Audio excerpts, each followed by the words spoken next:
Hi guys, Andy here with a rundown of the Mercury retrograde that's coming up this month. We go into the pre-shadow, actually this next week coming on the 8th of March 2018. There are various different levels within Mercury retrograde which I'm going to talk about.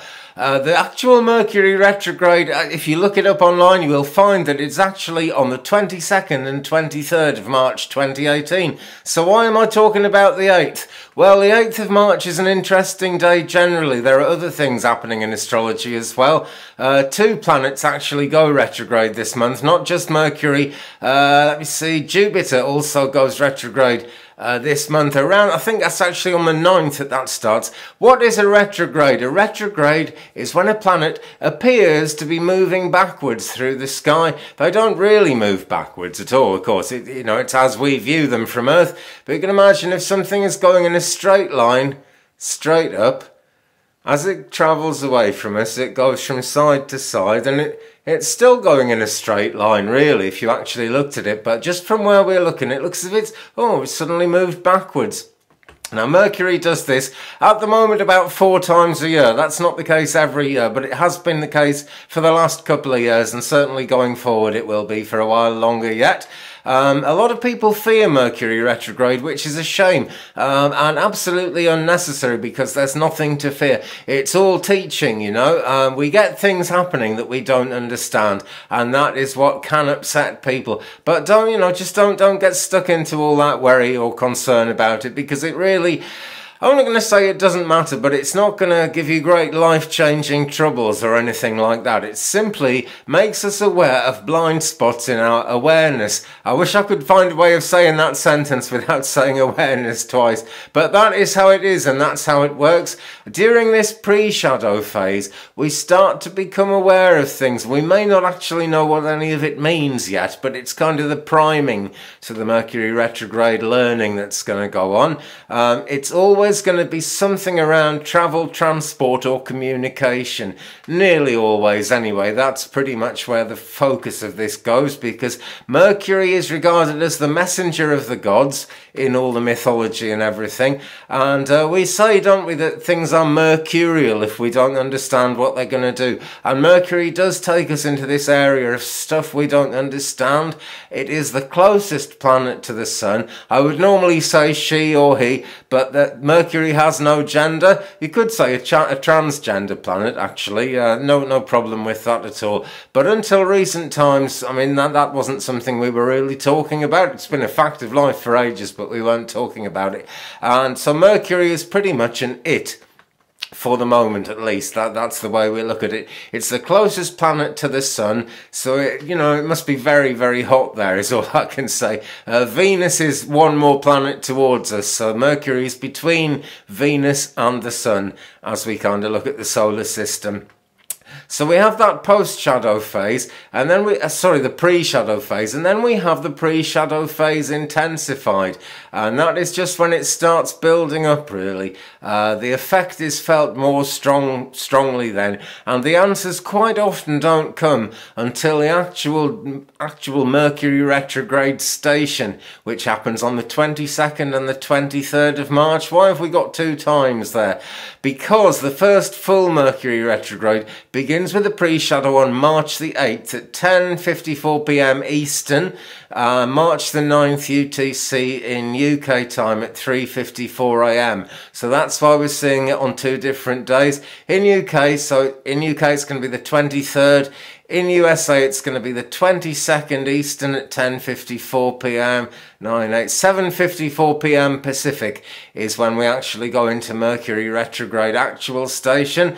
And then it's only there for that time, really, and it almost immediately the effects begin to wane, because we actually then go into the Mercury retrograde phase, but it's just not as bright, not as alarming, not as vivid a thing. It's where we actually can start to get get the first inklings of what it all means, what we're being shown.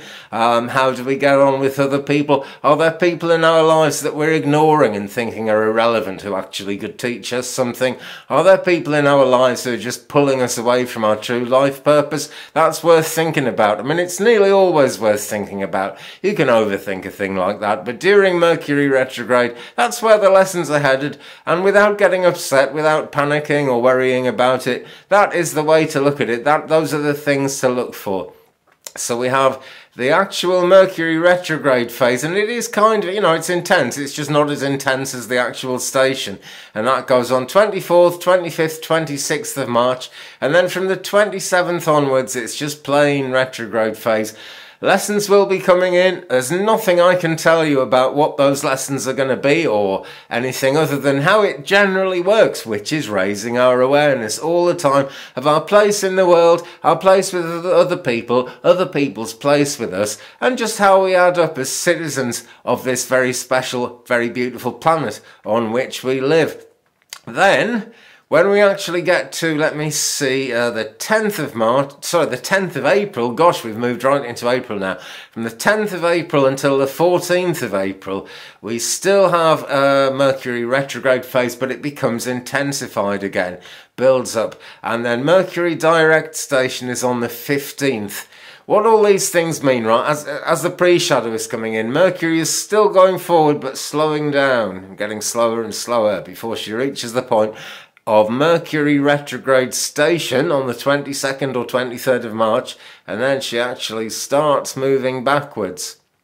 And then when we get into right towards the end of the Mercury retrograde phase, she's slowing down again, and then she turns around and starts going the other way. And the moment she turns around is Mercury direct station. That's when she's stationed, standing still, facing the right way and about to start going forward. That is when answers start making sense, and we very often realise around that time that actually we've had a pretty good idea what we've been hinted at all through the Mercury retrograde, and it starts falling into place and it starts making sense. And then we have the post-shadow phase intensified, and then we have the post-shadow phase from the 20th of April. It calms down a lot then. I like to say it's all over bar the shouting there. Very British expression. Don't know if you know what it means. I don't really know what it means actually, but it's pretty much all finished, but there are a few details to tie up. And eventually on the 4th of May, because this goes on over a couple of months, on the 4th of May 2018, Friday the 4th of May, we actually leave the post shadow. In fact, actually, we've actually got this in reasonable times. That is on 8:59 p.m. on May the 3rd. Why does it say the 4th on the chart? I don't know. 8:59 p.m. on the 3rd of May, UTC, 4:59 Eastern, 1:59 Pacific.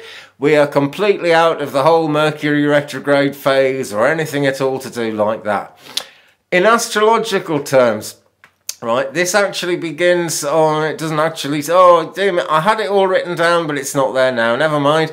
Okay, the actual Mercury retrograde station, though, that happens at midnight 19 UTC on March the 23rd in 16 degrees Aries, and Aries can be quite fiery at times, so it chances to be a fiery retrograde. Again, nothing to worry about, but just proactive. Things are going to be coming to us all the time, not actually necessarily happening, just coming to us. Okay, and when it actually goes direct, that is 9:21 April the 15th, 9:21 AM UTC, Aries, 4 degrees Aries. So it kind of goes in during Aries and it comes out during Aries, but the rest of it is all to play for. Goodness me. Right, so basically do not worry about Mercury retrograde. It's a teaching experience. That's all it's ever meant to be. That's all it's ever been, really. We have troubles that come to us in life, regardless of anything else we might be thinking of, and however careful we're being, we do get troubles coming to us in life. How often have you got something absolutely cut and dried and sorted out, and you know exactly what you're going to do, and then a small thing happens somewhere else, screws that one up, and you've got to replan planet and start again.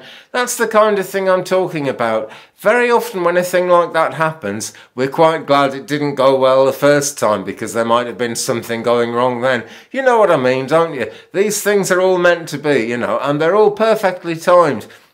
Some people regard this sort of thing as karma. That's quite a strong word to use. Now, karma is not a thing of kind of someone getting a slap because they've done something bad. It is your relationship with what I would say is the divine, or whatever you believe in your life has that place, the universe, the world, whatever. That's what karma is about. And karma has a very handy way of addressing itself perfectly to exactly the right person and being exactly the right thing. And if karma's on its way and someone changes something and everything's fine, the karma doesn't kind of come or cause a problem or anything.